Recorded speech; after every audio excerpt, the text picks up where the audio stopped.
أعوذ بالله من الشيطان الرجيم بسم الله الرحمن الرحيم قل إن كنتم تحبون الله فاتبعوني يحببكم الله ويغفر لكم ذنوبكم والله غفور رحيم قل أطيعوا الله والرسول فإن تولوا فإن الله لا يحب الكافرين۔ اللہ تعالیٰ نے ہمیں آخری امت بنایا ہے، سب سے افضل امت بنایا ہے۔ وَكَذَلِكَ جَعَلْنَاكُمْ أُمَّةً وَسَطًا كُنْتُمْ خَيْرَ أُمَّةٍ أُخْرِجَتْ لِلنَّاسِ، تم بہترین امت ہو جو لوگوں کے لیے نکالی گئی ہے۔ اللہ تعالیٰ نے ہم پر سب سے افضل کتاب نازل فرمائی ہے، ایسی کتاب جو نہ صرف پچھلی کتابوں میں جو تحریفات ہو چکی ہیں ان کی اصلاح کرتی ہے، پچھلی تمام کتابوں پر مہیمن ہے، نگران ہے، اور آخری کتاب ہے۔ اس کتاب کے بعد کوئی اور کتاب نہیں آنی، اسی لیے اللہ رب العالمین نے اس کتاب کی حفاظت کی ذمہ داری خود اٹھائی ہے۔ اِنَّا نَحْنُ نَزَّلْنَا الذِّكْرَ وَإِنَّا لَهُ لَحَافِظُونَ۔ لیکن اس کتاب کو صرف اس کے ٹیکسٹ کے ذریعے، اس کے متن کے ذریعے اسے خود بخود سمجھ لینا ممکن نہیں ہے۔ اس کتاب کو خود سمجھا نہیں جا سکتا، اور نہ اللہ تعالیٰ کا ہم سے یہ تقاضا ہے کہ اس کتاب کو خود سمجھا جائے۔ اگر اللہ رب العالمین نے صرف کتاب اتارنی ہوتی تو اللہ تعالیٰ اس کتاب کو کسی بھی ذریعے سے اتار سکتے تھے، نبی کے بغیر بھی، لیکن اللہ تعالیٰ نے اس کتاب کو نبی آخر الزمان محمد الرسول اللہ صلی اللہ علیہ وسلم پر نازل فرمایا ہے، یہ بتانے کے لیے کہ نبی کریم صلی اللہ علیہ وسلم کے بغیر اس کتاب کو سمجھنا ممکن نہیں ہے۔ نبی کے بغیر، نبی کی تفسیر کے بغیر اس کتاب کو سمجھنا ممکن نہیں ہے۔ صرف قرآن کریم کو پڑھ کر آپ بنیادی عبادات کا طریقہ معلوم نہیں کر سکتے، نماز کی تفصیل آپ معلوم نہیں کر سکتے، زکوٰۃ، روزے، حج، ہمارے خرید و فروخت کے معاملات، نکاح و طلاق کے معاملات، جہاد، بین الاقوامی امور، دیگر تفصیلات صرف قرآن کریم کے ذریعے معلوم نہیں کی جا سکتی۔ ایک طرف اللہ رب العالمین کا یہ دعویٰ ہے وَنَزَّلْنَا عَلَيْكَ الْكِتَابَ تِبْيَانًا لِكُلِّ شَيْءٍ، اے نبی کریم صلی اللہ علیہ وسلم، ہم نے آپ پر ایسی کتاب نازل کی ہے جس میں ہر شے کا کافی شافی بیان ہے۔ لیکن دوسری طرف ہم دیکھتے ہیں کہ صرف قرآن کریم کو اگر لیا جائے تو نماز جو کہ ہم نے دن میں 5 دفعہ پڑھنی ہے، قرآن کریم سے تو 5 نمازیں ثابت نہیں ہوتی۔ فجر کی 2 فرض رکھتے ہیں، سنتیں، پورا طریقہ، تفصیلات، ظہر کی، عصر، مغرب، عشاء، آپ کو تفصیلات نہیں ملیں گی، تو قرآن کریم میں ہر شے کا کافی شافی بیان کیسے ہے؟ نبی کریم صلی اللہ علیہ وسلم کی تبیین اور تشریح کے ساتھ قرآن کریم مکمل ہوتا ہے۔ اسی لیے اللہ تعالیٰ نے نبی کریم صلی اللہ علیہ وسلم پر جب قرآن کریم کو نازل فرمایا پہلی مرتبہ، تو نبی کریم صلی اللہ علیہ وسلم کو اللہ تعالیٰ نے اپنی رسالت کے لیے چن لیا۔ غار حرا میں اقرأ بسم ربک الذی خلق، جب یہ آیت کریمہ نازل ہوئی، جب یہ صورت نازل ہوئی، تو نبی کریم صلی اللہ علیہ وسلم کو اللہ نے چن لیا بطور نبی و رسول، اور تقریباً 23 سالہ نبوی زندگی، پوری نبوی زندگی میں قرآن کریم اترتا رہا ہے۔ اور جب قرآن کریم کا نزول مکمل ہوا ہے، آخری صورت قرآن کریم کی اذا جاء نصر اللہ والفتح وَرَأَيْتَ النَّاسَ يَدْخُلُونَ فِي دِينِ اللَّهِ أَفْوَاجًا فَسَبِّحْ بِحَمْدِ رَبِّكَ وَاسْتَغْفِرْهُ إِنَّهُ كَانَ تَوَّابًا۔ فتح آ گئی، اللہ کی مدد آ گئی، لوگ جوک در جوک اسلام میں داخل ہو رہے ہیں۔ صحابہ کرام نے یہ صورت سنی، نبی کریم صلی اللہ علیہ وسلم کی زبان اقدس سے صحابہ کرام خوش ہو رہے ہیں، اسلام، اللہ کی مدد آ گئی، فتح آ گئی۔ لوگ پہلے تو ایک ایک دو دو لوگ مسلمان ہوتے تھے، اور کافی عرصے کے بعد تھوڑے تھوڑے لوگ مسلمان ہوتے تھے شروع میں، اب سینکڑوں سینکڑوں لوگ اکٹھے وفد کی صورت میں آ کر اسلام قبول کر رہے ہیں۔ اسلام کی شان و شوکت ہو چکی ہے، صحابہ کرام خوش ہوئے۔ سیدنا ابوبکر صدیق رضی اللہ تعالی عنہ جو صحابہ کرام میں سے سب سے زیادہ نبی کریم صلی اللہ علیہ وسلم کو، دین کو سمجھنے والے تھے، تو وہ رو رہے ہیں۔ صحابہ کرام کہتے ہیں ہم حیران ہوئے کہ یہ تو خوشی کی صورت ہے، اس میں اللہ کی نصرت اور فتح کی بات ہے، تو یہ بزرگ یہ کیوں رو رہے ہیں؟ تو بعد میں پتہ لگا کہ اس صورت طیبہ میں تو نبی کریم صلی اللہ علیہ وسلم کا کام ختم ہونے کی بشارت ہے اس صورت کریمہ کے اندر، لیکن یہ بھی پیغام ہے اس صورت کے اندر کہ نبی کریم صلی اللہ علیہ وسلم کا آنے کا مقصد پورا ہو گیا ہے، گویا کہ اب چل چلاؤ کا وقت ہے۔ اب وہ جو محبت ہے نبی کریم صلی اللہ علیہ وسلم سے، تو اس کو یاد کر کے سیدنا ابوبکر صدیق رو رہے ہیں کہ اب نبی کریم صلی اللہ علیہ وسلم ہمارے درمیان رہیں گے نہیں، کیونکہ قرآن کریم نبی کریم صلی اللہ علیہ وسلم کی زندگی میں پرویا ہوا ہے۔ قرآن کریم کو، نبی کریم صلی اللہ علیہ وسلم کی احادیث مبارکہ کو، آپ کی حیات طیبہ کو الگ نہیں کیا جا سکتا۔ آپ یہ سمجھیے ایک قرآن آسمان سے اتر رہا ہے، ایک مجسمہ قرآن موجود ہے جس پر قرآن کی تفسیر اور تبیین بھی اللہ کی طرف سے اسی طرح وحی ہو رہی ہے جس طرح قرآن وحی ہو رہا ہے۔ نبی کریم صلی اللہ علیہ وسلم نے فرمایا الا انی اوتیت القرآن ومثلہ معہ، خبردار ہے لوگوں، جس طرح مجھے قرآن دیا گیا ہے اسی طرح مجھ پر قرآن کی طرح اور بھی وحی نازل ہوتی ہے، یعنی سنت طیبہ کی صورت میں۔ تو نبی کریم صلی اللہ علیہ وسلم کے بغیر قرآن کریم کو سمجھنا ممکن نہیں ہے، بلکہ قرآن کو قرآن ہم نے کب مانا؟ جب نبی کریم صلی اللہ علیہ وسلم نے بتایا کہ یہ قرآن ہے۔ جب نبی کریم صلی اللہ علیہ وسلم نے قرآن کریم کی تلاوت فرمائی صحابہ کرام پر اور فرمایا کہ یہ اللہ رب العالمین کا کلام ہے، تو وہ صحابہ کرام، وہ مسلمان جو نبی کریم صلی اللہ علیہ وسلم پر ایمان رکھتے تھے، نبی کریم صلی اللہ علیہ وسلم کے دعوے پر انہوں نے مان لیا کہ یہ جھوٹ نہیں بولتے، تو یہ اللہ کا کلام ہے، یہ من وعن اللہ کا کلام ہے، اور اس میں حرف کی شوشے کی بھی تبدیلی نہیں ہے، یہ ایز اٹ از اللہ کی طرف سے ہم پر نازل ہوا ہے۔ صحابہ کرام نے مان لیا۔ جب نبی کریم صلی اللہ علیہ وسلم نے صحابہ کرام کو فرمایا کہ یہ میں تمہیں جو حکم دے رہا ہوں دین کا، یہ قرآن نہیں ہے، اللہ کا کلام نہیں ہے، یہ قرآن کے علاوہ وحی ہے جس کو سنت کہتے ہیں، جس کو حدیث کہتے ہیں، یہ قرآن کی تشریح ہے، تو صحابہ کرام نے مان لیا۔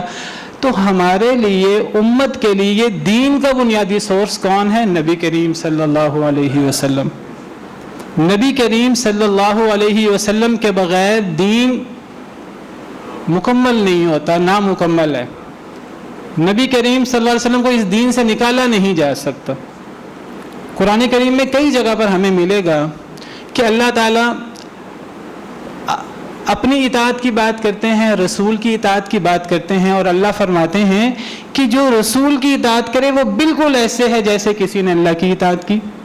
من یطیع الرسول فقد اطاع اللہ، جس نے رسول کی اطاعت کی اس نے تو در حقیقت اللہ کی اطاعت کی، کیونکہ اللہ نے رسول کی اطاعت کا حکم دیا ہے، اللہ نے رسول کو امت کے سامنے پیش کیا ہے۔ بلکہ اللہ فرماتے ہیں قرآن کریم میں رسول کو بھیجنے کا مقصد اس کے علاوہ اور ہوتا کیا ہے کہ اللہ کے حکم سے اس کی اطاعت کی جائے، اور کوئی مقصد نہیں ہے رسول کو بھیجنے کا۔ وما ارسلنا من رسول الا لیطاع باذن اللہ، ہم نے کوئی رسول نہیں بھیجا مگر صرف اس لیے کہ اللہ کے حکم سے اس کی اطاعت کی جائے، تو یہ رسول کے بھیجنے کا مقصد ہے۔ تو نبی کریم صلی اللہ علیہ وسلم اس امت کے نبی ہیں، اس افضل ترین امت کے نبی ہیں جو تمام نبیوں کے، تمام بنی آدم کے سردار ہیں۔ انا سید ولد آدم ولا فخر، آپ نے فرمایا میں تمام بنی آدم کا سردار ہوں، اور یہ بات میں بطور فخر نہیں کہہ رہا، اللہ کی طرف سے ایک وحی ہے، ایک پیغام ہے جو تم پر ایز اٹ از پہنچا رہا ہوں۔ نبی کریم صلی اللہ علیہ وسلم کی یہ حیثیت ہے، نبی کریم صلی اللہ علیہ وسلم کا امت کے اوپر یہ حق ہے۔ اس حق کا تقاضا کیا ہے کہ نبی کریم صلی اللہ علیہ وسلم پر ایمان لائے بغیر، نبی کریم صلی اللہ علیہ وسلم سے محبت کیے بغیر ہمارا ایمان مکمل نہیں ہوتا۔ کیسی محبت؟ ایسی محبت جو دنیا جہاں کی چیزوں سے زیادہ محبت ہو، اپنے باپ، اپنی اولاد، اپنے خاندان، اپنا مال و دولت، بلکہ اپنی جان بڑھ کر نبی کریم صلی اللہ علیہ وسلم سے محبت کرنا ضروری ہے۔ اگر نہیں کی جائے گی تو پھر ایمان نہیں ہوگا۔ نبی کریم صلی اللہ علیہ وسلم کا ارشاد ہے، آپ نے فرمایا لا یؤمن احدکم حتی اکون احب الیہ من ولدہ ووالدہ والناس اجمعین، تم میں سے کوئی شخص اس وقت تک کامل ایمان والا نہیں ہو سکتا، اس کا ایمان مکمل نہیں ہو سکتا جب تک میں محمد صلی اللہ علیہ وسلم اس کے لیے اس کے ماں باپ، اس کی اولاد، تمام لوگوں سے زیادہ محبوب نہ ہو جاؤں۔ سیدنا عمر رضی اللہ تعالی عنہ نے فرمایا کہ ایک موقع پر جذبات میں کہ نبی کریم صلی اللہ علیہ وسلم مجھے تو آپ دنیا جہاں کی ہر چیز سے زیادہ محبوب ہیں سوائے اپنی جان کے، ماں باپ ہوں، اولاد ہو، تمام دنیا کے لوگ ہوں، آپ مجھے زیادہ محبوب ہیں سوائے میری جان کے۔ تو نبی صلی اللہ علیہ وسلم نے فرمایا ایمان مکمل نہیں ہے۔ پتہ نہیں تھا سیدنا عمر فاروق رضی اللہ تعالی عنہ کو، جب پتہ لگا کہ اپنی جان سے زیادہ نبی کریم صلی اللہ علیہ وسلم سے محبت کرنی ہوگی، تو فرمایا کہ اے اللہ کے رسول پہلے پتہ نہیں تھا، اب پتہ لگ گیا ہے، اب آپ مجھے اپنی جان سے بھی زیادہ محبوب ہیں۔ تو نبی کریم صلی اللہ علیہ وسلم نے فرمایا الآن یا عمر، اے عمر اب ایمان مکمل ہوا ہے۔ کیا مراد ہے اس سے کہ ہمیں نبی کریم صلی اللہ علیہ وسلم سے اپنی جان سے زیادہ محبت ہونی چاہیے؟ اس کا مطلب کیا ہے؟ اس سے مراد کیا ہے؟ یہ کوئی دعوے کی بات نہیں ہے، یہ یاد رکھیے۔ ہم دعویٰ کر دیں، دعوے تو بہت سارے لوگ کرتے ہیں لیکن دعوے پر عمل نہیں کرتے۔ کہ دعوے کی بات نہیں ہے کہ زبان سے ہم نے کچھ ادائیگی کرنی ہے، کر دی، یہ تو ایمان اور عقیدے کی بات ہے۔ یہ تو ہمارے رگو جان اور جسم کے اندر اتری ہوئی ایسی محبت ہونی چاہیے کہ وہ ہمیں کہنے کی ضرورت نہ پڑے، یا ہمیں کوئی دن منانے کی ضرورت نہ پڑے کہ ہم نبی کریم صلی اللہ علیہ وسلم سے اپنی محبت کے اظہار کے لیے ایک دن منائیں، لوگوں کو بتائیں ہاں ہمارا بھی کوئی قائد ہے، ہمارا بھی کوئی رہبر ہے، ہمارا بھی کوئی رہنما ہے، ہمارا بھی کوئی آقا ہے۔ ہمیں کیا لوگوں کو زبان سے یہ بتانے کے لیے کوئی ایک دن منانے کی ضرورت ہے؟ اللہ والے کون ہیں؟ نبی کریم صلی اللہ علیہ وسلم نے فرمایا اللہ والے وہ ہیں جب انہیں دیکھا جائے تو اللہ یاد آ جائے۔ اللہ والا وہ نہیں ہے جو کہ میں اللہ والا ہوں، میں مسلمان ہوں، میں اللہ رسول پر ایمان رکھتا ہوں، یہ کہنا کافی نہیں ہے۔ اللہ والا وہ ہے، اللہ کے بندے وہ ہیں کہ ان کو دیکھنے سے اللہ یاد آ جائے، ان کے اوپر اللہ کا ایسا رنگ چڑھا ہو۔ صبغۃ اللہ ومن احسن من اللہ صبغہ، اللہ کا رنگ، اللہ کے دین کا رنگ، اللہ کی اطاعت کا رنگ، اللہ کی حکم کی تعمیل میں وہ ایسے لگا ہوا ہے کہ ایک بندہ دیکھنا تو کیا اس کو دور سے اندازہ ہو جائے کہ یہ شخص اللہ والا ہے، یہ شخص مسلمان ہے۔ اگر دو لوگ ہیں، بہت سارے لوگ ہیں، اللہ نے دنیا میں بہت سارے لوگوں کو پیدا کیا ہے، شکل و صورت میں بہت ساری چیزیں ملتی ہیں، ایک لحاظ سے تمام انسان ایک دوسرے سے ملتے ہیں، ہر انسان کا چہرہ ہوتا ہے، دو آنکھیں ہوتی ہیں، دو کان ہوتے ہیں، عام طور پر ایک علاقے کے ایک ملک کے رہنے والے لوگوں کے کا رنگ وغیرہ بھی قد بت بھی قریب ایک جیسا ہوتا ہے، تو ایک اعتبار سے وہ آپس میں بہت مشابہ ہوتے ہیں، دوسرے اعتبار سے ہر شخص دوسرے سے مختلف ہے۔ یہ بھی اللہ کی عجیب ایک قدرت ہے، ایک نظام ہے۔ قریب علاقے کے لوگ ایک دوسرے سے ملتے جلتے ہوتے ہیں، لیکن اگر ایک شخص اللہ والا نہیں ہے اور ایک شخص اللہ والا ہے، دونوں ایک علاقے والے ہیں، تو آپ ہی بتائیے کہ کیا مسلمان وہ ہوگا جسے بتانے کے لیے کہ میں مسلمان ہوں کوئی کارڈ دکھانا پڑے کہ میں مسلمان ہوں، یا اس کو منہ سے بتانا پڑے کہ مجھے کافر نہ سمجھ لینا، مجھے ہندو نہ سمجھ لینا، مجھے عیسائی نہ سمجھ لینا، مجھے فلاں نہ سمجھ لینا؟ اگر ایک بندہ منہ سے بتائے کہ میں مسلمان ہوں تو کیا سمجھتے ہیں آپ، کیا ایسا شخص مسلمان ہونا چاہیے؟ مسلمان وہ ہونا چاہیے اس کو دیکھ کر قریب سے کیا دور سے لوگوں کو پتہ لگ جائے کہ یہ مسلمان ہے، اس کے عمل سے لوگوں کو پتہ لگ جائے کہ یہ مسلمان ہے۔ اسی طرح نبی کریم صلی اللہ علیہ وسلم سے محبت کی بات ہے۔ دعووں سے یاد رکھیے کچھ نہیں ہوتا، بلکہ اللہ معاف کرے اگر ہم دعوے کرتے ہیں اور ہمارا عمل ہمارے دعوے کے مطابق نہیں ہے تو یہ سیدھی منافقت ہے، سیدھی قرآن اس کو صریح منافقت قرار دیتا ہے۔ وَمِنَ النَّاسِ مَن يَقُولُ آمَنَّا بِاللَّهِ وَبِالْيَوْمِ الْآخِرِ وَمَا هُمْ بِمُؤْمِنِينَ۔ سورہ بقرہ کی شروع کی آیات میں اللہ تعالیٰ فرماتے ہیں وہ لوگ بھی ہیں، تیسرا گروہ، سورہ بقرہ کے شروع میں 3 گروہوں کی بات ہوئی ہے، ایک پکے مسلمان، ایک پکے کافر، تیسرے یہ لوگ ہیں جو کہتے ہیں کہ آمنا باللہ وبالیوم الآخر، ہم اللہ پر ایمان رکھتے ہیں، آخرت پر ایمان رکھتے ہیں۔ اللہ فرماتے ہیں تمہارے دعووں کی کیا حیثیت؟ اللہ آسمان سے فیصلہ سناتے ہیں وما ہم بمؤمنین، یہ لوگ بالکل بھی مومن نہیں۔ یخادعون اللہ والذین آمنوا، یہ اللہ اور ایمان والوں کو دھوکہ دیتے ہیں۔ وما یخدعون الا انفسهم، یہ اللہ اور ایمان والوں کو دھوکہ نہیں دے رہے، حقیقت میں تو اپنے آپ کو دھوکہ دے رہے ہیں۔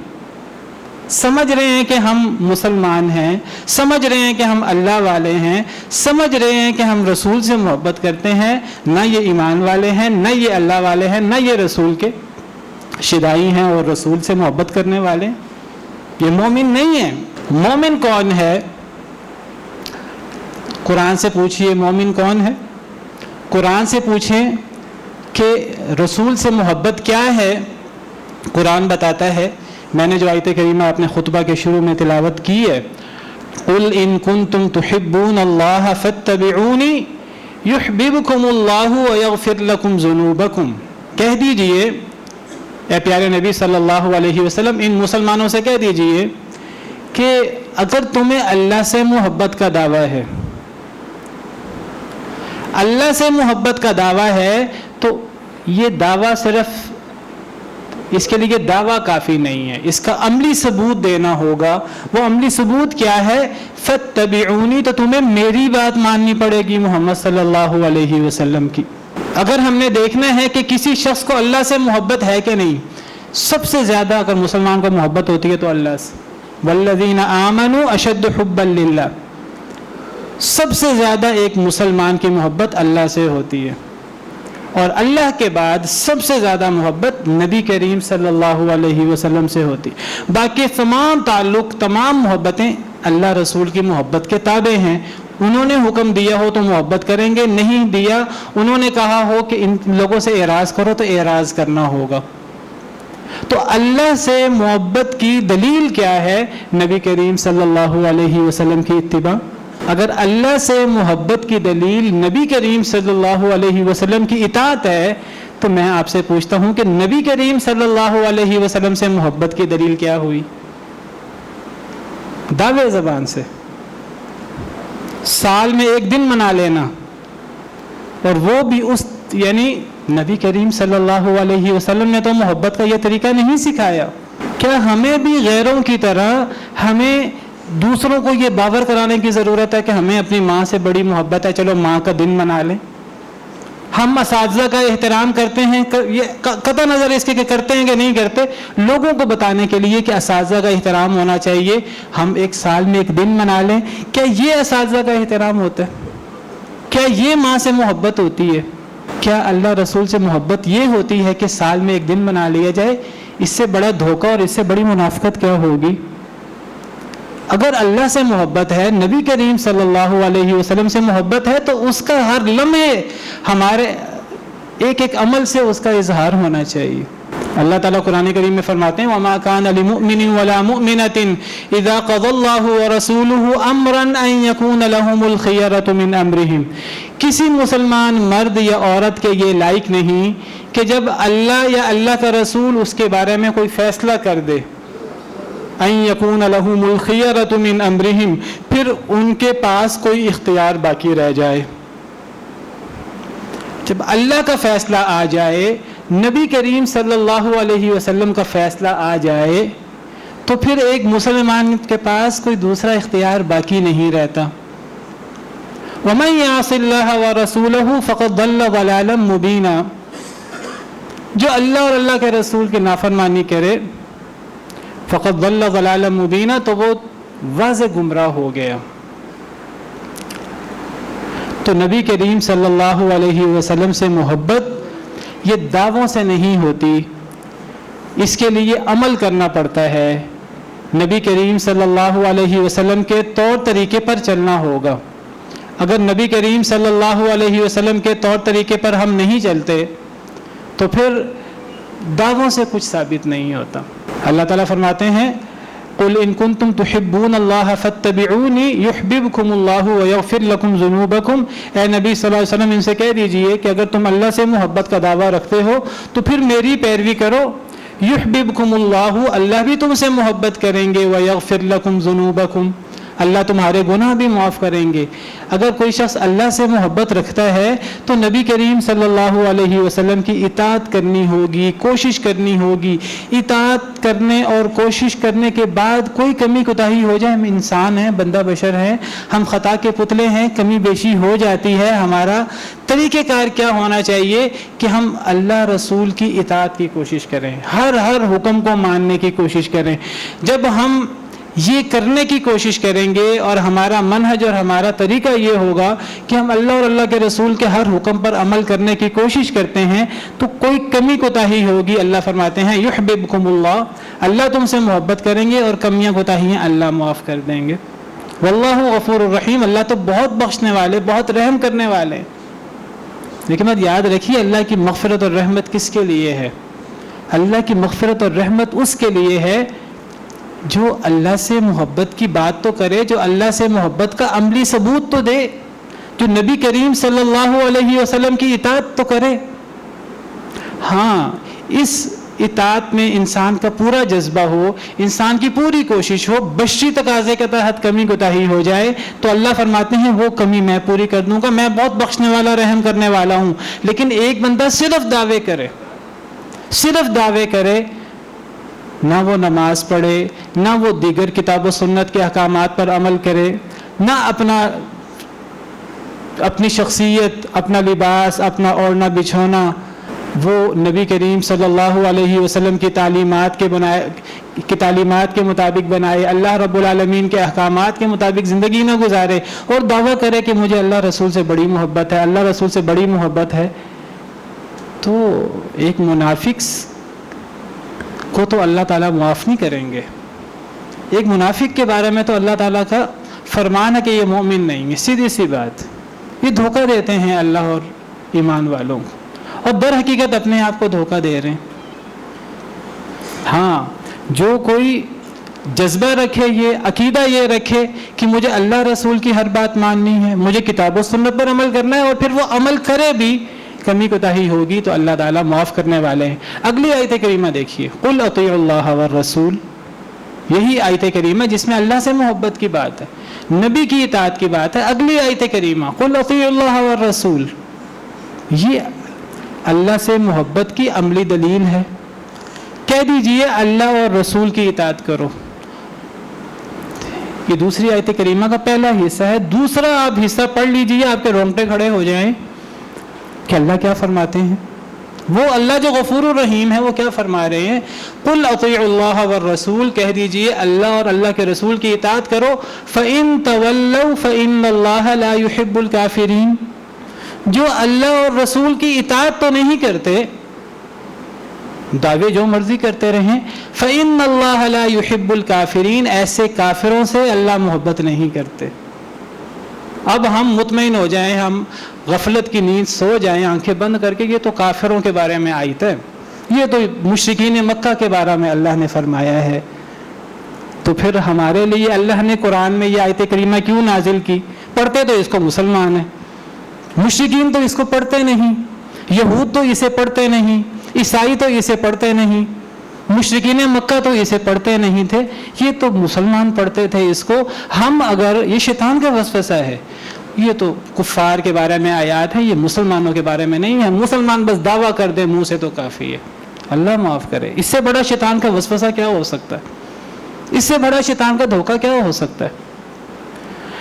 دیکھیں، شیطان ہمارا دشمن ہے، اس نے ہمیں گمراہ کرنا ہے. کیسے گمراہ کرنا ہے؟ اس کو پتہ ہے کچھ لوگوں کو میں دھوکہ دے دوں گا، کچھ لوگوں کو میں گمراہ کر دوں گا، میں ان کو منہ سے لا الہ الا اللہ محمد رسول اللہ پڑھنے ہی نہیں دوں گا. کچھ تو ایسے لوگ ہیں وہ اپنے کفر پہ اور اپنے شرک پہ اور اپنی یہودیت اور عیسائیت پہ اور اپنے باطل ادیان پر وہ مطمئن رہیں گے. ان کو میں مسلمانوں کی اور اسلام کی نفرت میں، اللہ رسول کی نفرت میں اتنا مبتلا کر دوں گا اپنے وسوسوں کے ذریعے، وہ لا الہ الا اللہ محمد رسول اللہ پڑھیں گے ہی نہیں. وہ تو شیطان کے دوست ہیں، شیطان کو ان پر بہت زیادہ محنت کرنے کی ضرورت نہیں ہے. لیکن کچھ ایسے لوگ ہیں جو مسلمانوں کے گھر پیدا ہو گئے، شیطان کو پتہ ہے کہ اب میں انہیں کہوں کہ تم دین سے نکل جاؤ، تم اسلام کو چھوڑ دو، تم کہو کہ میں مشرک بنتا ہوں، میں یہودی عیسائی بنتا ہوں، میں ہندو بنتا ہوں، یہ لوگ یہ کام تو کریں گے نہیں. اب شیطان کہتا ہے ان کو مسلمان رہتے رہتے کیسے گمراہ کیا جائے؟ تو وہ کہتا ہے کہ دعووں کے پیچھے لگ جاؤ، ظاہری چیزوں کے پیچھے لگ جاؤ، عمل کرنے کی کوئی ضرورت نہیں ہے.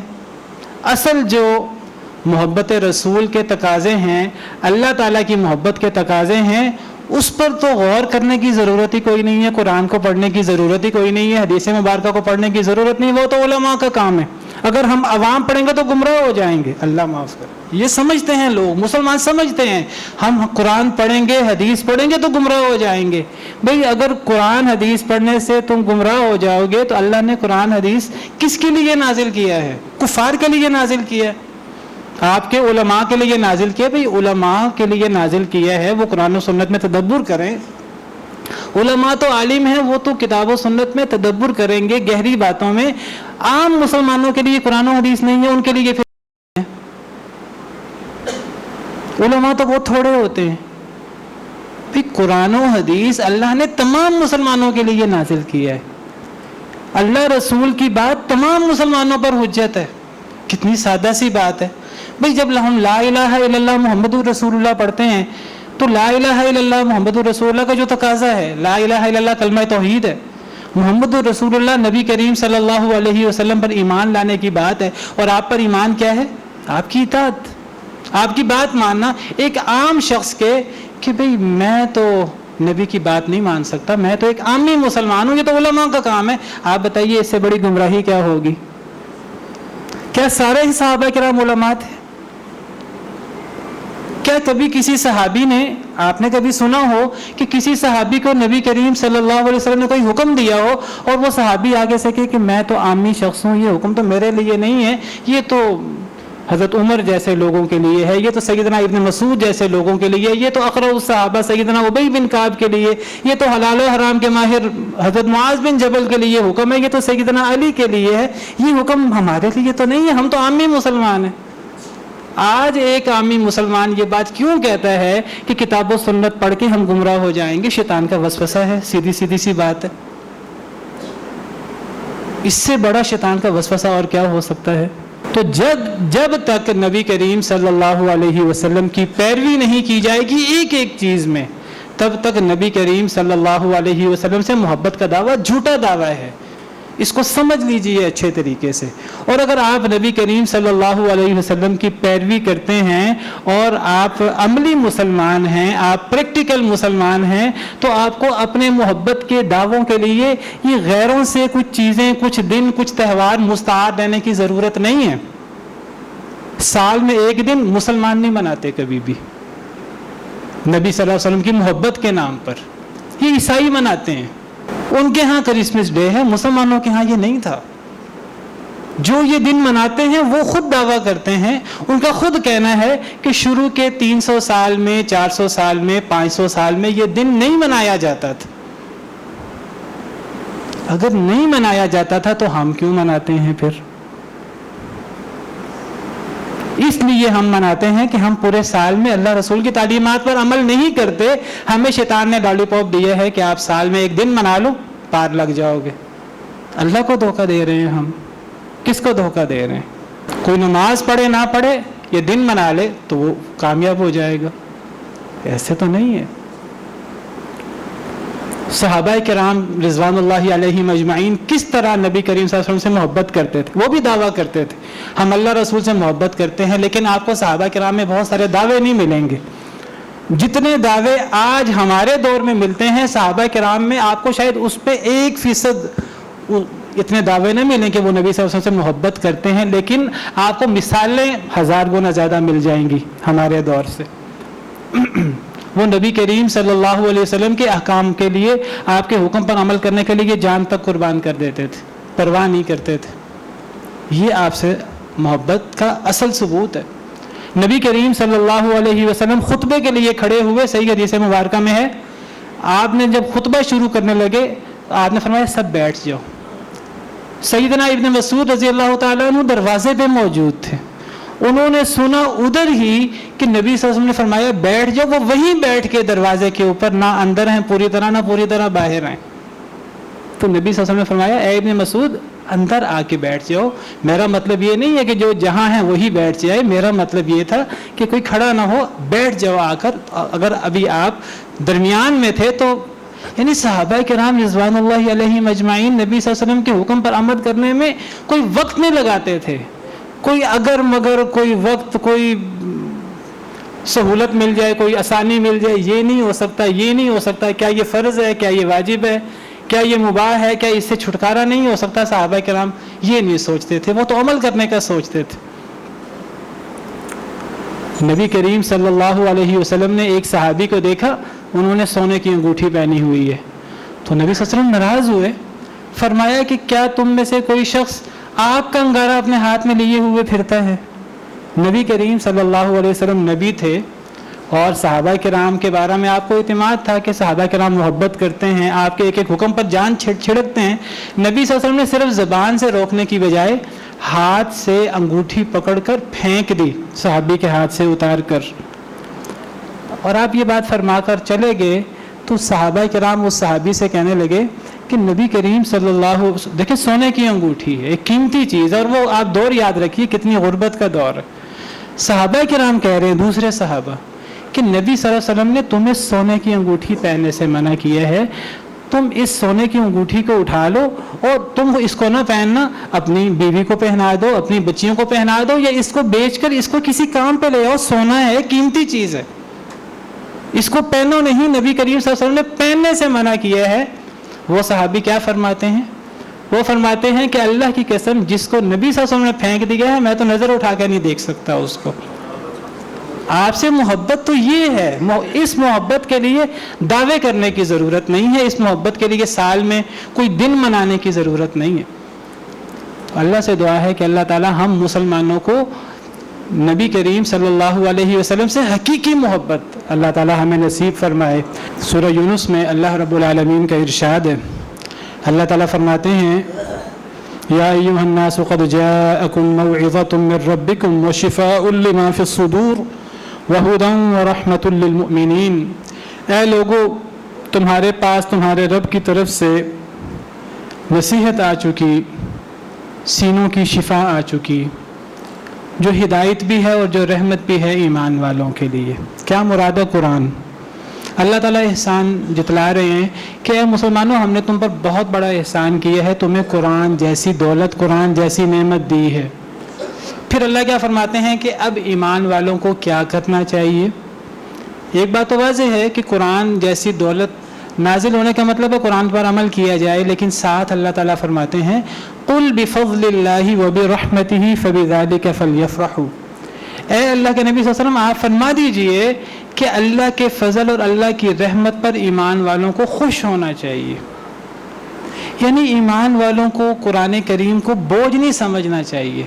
ما انزلنا علیک القرآن لتشقى، پیارے حبیب صلی اللہ علیہ وسلم قرآن آپ پر اس لیے نازل نہیں کیا کہ آپ مشکل میں پڑ جائیں. کتاب انزل الیک فلا یکن فی صدرک حرج منہ، آپ پر کتاب نازل کی گئی. سورہ اعراف کے شروع میں اللہ فرماتے ہیں کتاب نازل کی گئی ہے، آپ کے دل میں تنگی نہ ہو کہ قرآن کیوں نازل ہوا ہے، عمل کرنا پڑتا ہے. فلا یکن فی صدرک حرج منہ، دل میں کوئی تنگی نہیں ہونی چاہیے. قرآن اللہ کی نعمت ہے، اللہ کی نعمت پر انسان کو خوش ہونا چاہیے. اب یہاں سوال پیدا ہوتا ہے جب قرآن اللہ کی نعمت ہے اور قرآن پر مسلمانوں کو خوش ہونا چاہیے تو کیا نبی کریم صلی اللہ علیہ وسلم کا آنا ہمارے لیے نعمت نہیں ہے، ہمارے لیے رحمت نہیں ہے؟ ہے رحمت. نبی صلی اللہ علیہ وسلم سے بڑی رحمت کیا ہوگی امت کے لیے جب اللہ تعالیٰ بھی نبی کریم صلی اللہ علیہ وسلم کو اور تمام رسولوں کو اللہ تعالیٰ رحمت فرماتے ہیں. وما ارسلناک الا رحمت للعالمین. اور اللہ تعالیٰ احسان جتلاتے ہیں لقد من اللہ علی المؤمنین اذ بعث فیہم رسولا من انفسہم. اللہ نے مومنوں پر بہت بڑا احسان کیا کہ جب اللہ نے مومنوں پر انہی میں سے ایک رسول بھیج دیا. اس رسول کے فرائض کیا ہیں وہ آگے آ رہے. تو نبی کا آنا لوگوں میں سے، بشر میں سے، قریش میں سے نبی صلی اللہ علیہ وسلم کا مبعوث ہونا یہ اللہ کا بہت بڑا احسان ہے. اب سوال یہ ہے کہ جب قرآن جیسی نعمت کے نازل ہونے پر لوگوں کو خوش ہونا چاہیے تو نبی کریم صلی اللہ علیہ وسلم کے آنے پر ہمیں خوش نہیں ہونا چاہیے؟ خوش ہونا چاہیے. یہ بات یاد رکھیے، نبی صلی اللہ علیہ وسلم کے آنے سے اور آپ کے پیدا ہونے سے اور آپ کے نبی بننے سے جس شخص کے دل میں بھی انقباض ہوتا ہے وہ مسلمان نہیں ہے. ایک مسلمان شخص وہ نبی کریم صلی اللہ علیہ وسلم کے پیدا ہونے پر اور آپ کے نبی بننے پر کبھی وہ ناراض نہیں ہو سکتا، کبھی اس کے دل میں انقباض نہیں ہو سکتا، کبھی اس کے دل میں تنگی نہیں ہو سکتی. اور جس کے دل میں تنگی ہوتی ہے وہ اپنے ایمان کی خیر بنا لے.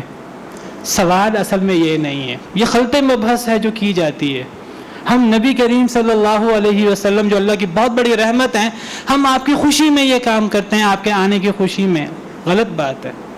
اور وہ کہتے ہیں دیکھو جی ان کو محبت نہیں ہے. بھئی جس کو محبت نہیں ہے نبی صلی اللہ علیہ وسلم سے وہ مومن نہیں ہے.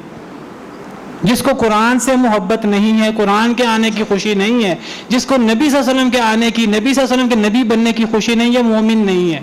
سوال محبت کا نہیں ہے، سوال یہ ہے کہ اس خوشی کو منانا کیسے ہے. جب نبی صلی اللہ علیہ وسلم سے اور قرآن کے آنے سے ہمیں خوش ہونا چاہیے، سوال ہے کیسے خوش ہونا چاہیے؟ بنگڑا ڈالنا چاہیے، جلوس نکالنا چاہیے، سال کے بعد ایک دن منا لینا چاہیے قرآن کے لیے بھی اور نبی صلی اللہ علیہ وسلم کے لیے بھی نہیں.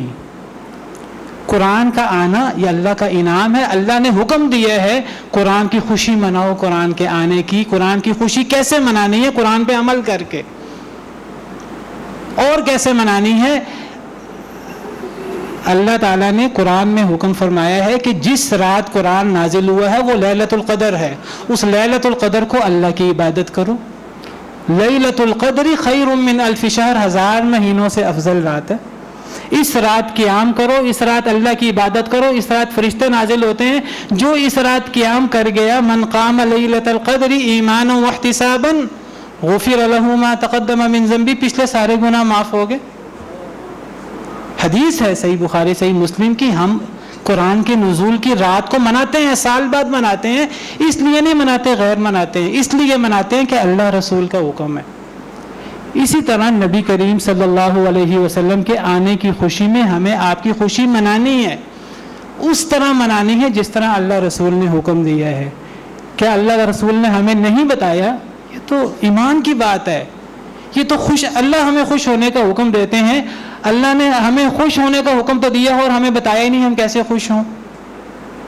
دیکھیے اللہ نے عید کے دن ہمیں خوش ہونے کا حکم دیا، عید الفطر عید الاضحیٰ میں بتایا ہے کیسے خوشی مناؤ.